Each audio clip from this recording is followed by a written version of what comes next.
Having the ability to grow long, beautiful hair can be one of the best parts about being a girl. Often, having a bad hair day or just a bad haircut could potentially be the end of the world. Long hair obviously isn't the one thing to make you feel beautiful, but I am very sure that most girls would enjoy having hair rather than none at all. Obviously, boys can grow long, gorgeous hair too, but if they lose their hair, it is socially acceptable. Losing all of your hair as a girl really can be what makes someone realize that they lost a part of their beauty that they were in control of. Hair is the one thing you can easily change to style to fit your personality. It can be a security blanket for some girls, the one thing that they depend on to make themselves feel beautiful. For many girls, straightening, curling, or braiding their hair isn't enough or isn't an option because out of nowhere, without even feeling sick, people can lose all of their hair from a disease called alopecia. Slowly your hair falls out, sometimes not much at all. In some cases, every single strand of hair on your body can vanish. Worrying about how good your hair looks doesn't really matter anymore when you don't have any hair. That doesn't mean that people have to go without hair forever. Locks of Love is helping girls and boys replace their hair that they deserve. Even though hair does not define a person's beauty, no one should have to experience that.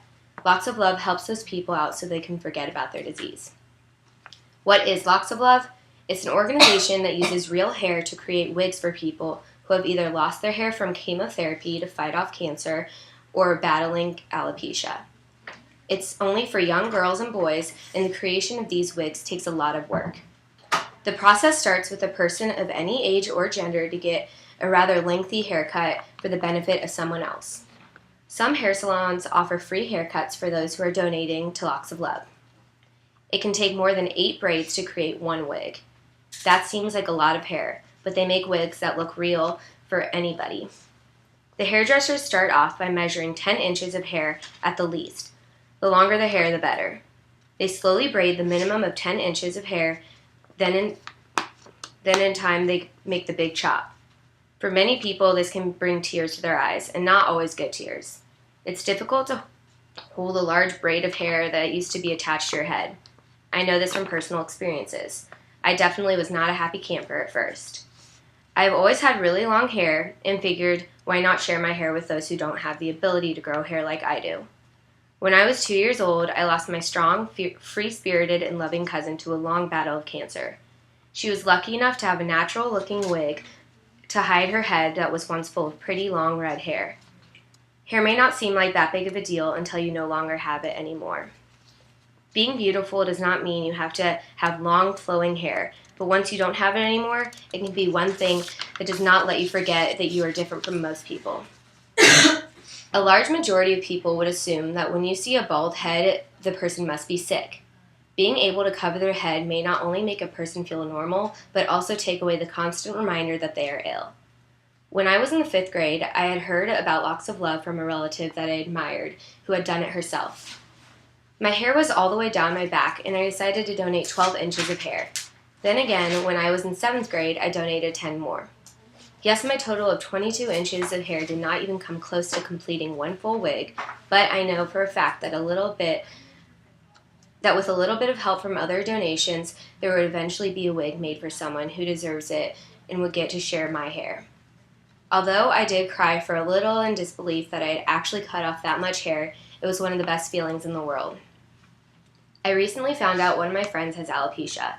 For all of the times that I have complained about how much I hate my hair, and I now have grown a new appreciation for the hair that I'm so fortunate to have.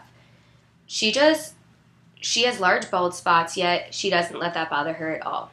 She would proudly explain to anyone that she has randomly started losing hair, and she is not afraid to make jokes about what she's going through. After seeing how strong she is, I decided I will not put any chemicals in my hair until it turns gray, of course.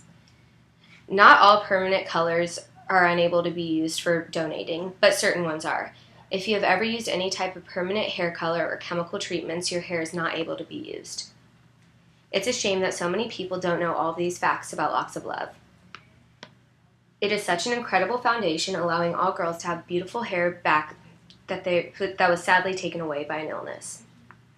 Almost every corner I turn, I see an advertisement for fast food restaurants or expensive jewelry stores, but rarely do I ever see anything about Locks of Love. I've seen reality show hair salon shows like Jerseylicious that have events in honor of Locks of Love. They will have free haircuts and styling for those kind souls who are willing to help others out. It is truly unfortunate that there aren't more opportunities and information out in the public for people to learn more about it and get involved. Because I can guarantee that donating that much hair for such a good cause is one of the most satisfying feelings I've ever experienced. Every girl should be able to run their hands through their hair, but that is not always the case. Hair isn't just something that grows out of your head. It is a way to feel beautiful and to express ourselves. Men can lose their hair, and it is normal in the eyes of society. But a simple head of hair for a girl who can't grow her own hair can really change a life. I don't even want to think about how I would feel if I lost all my hair. Although when it does happen to people most of the time, they're the ones who stay strong and are more positive than those of us who are able to grow hair. Because of Locks of Love, I got to put a little part of a piece back to a young girl's beauty. My hair will continue to grow, but those who with cancer and alopecia don't have that luxury. You never know when something like this will happen to someone you know or even yourself. I know that if I were to be put in a situation, I would appreciate every strand of hair that was put together to make something so beautiful. A simple thing such as a wig can make a bald head and an illness forgotten for a while. Being able to hide their head takes away the constant reminder that they're bald, but more importantly can take away the constant reminder that they're sick. Hair isn't just something that hangs off your head, and it isn't more important than inner beauty. But for a lot of girls, it can be what makes them truly beautiful on the inside and out.